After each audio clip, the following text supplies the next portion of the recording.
नमस्कार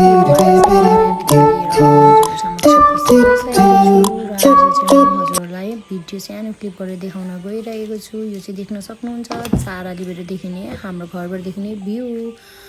र अब चाहिँ यहाँ स्कुल जानको लागि बहिनीहरू रेडी भएर हामी बसको वेटिङमा बसिरहेका थियौँ है। अनि त्यसपछि यहाँ बाइकमा पनि चढ्दैछ, उफ्रिँदैछ, बस आयो आयो भन्दै। अनि त्यसपछि बस पनि आयो अनि ऊ पनि चढेर स्कुल गयो साथीहरू। अनि यहाँनिर चाहिँ हामी चाहिँ जिस्किँदै मै बनाउँदै भिडियो गरेकै भन्दै भन्दै भन्दै बनाउँदै। त्यसपछि उहाँले चाहिँ नदेखाउनै सबै भिजेको छु भन्नुहुँदै थियो, तर मैले भिडियो लिएँ देख्न सक्नुहुन्छ। अनि त्यसपछि हामीले घरको काम सबै सकेर टेबलहरू पुसपास गर्नेतर्फ लाग्यौँ। अनि त्यस पश्चात फेरि मैले 2-3वटा लुगा धुने थियो साथीहरू, त्यो पनि धुएँ।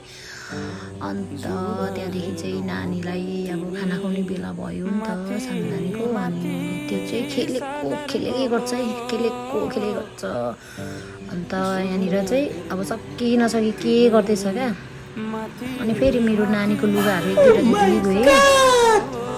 अन्त फेरि सुकाउनतर्फ लागेँ। आजको मौसम चाहिँ एकदम चिसो थियो, तर हावा एकदम मजाले चलिरहेको थियो है।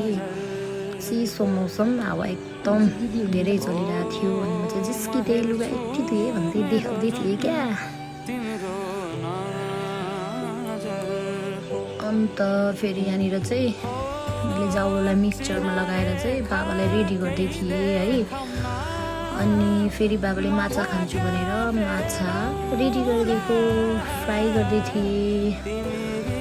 अब मेरो रुमतर्फ सफा गर्नपट्टि लाग्दैछु। यति मैला बनाएको थियो नि नानीले कपडा छरेर।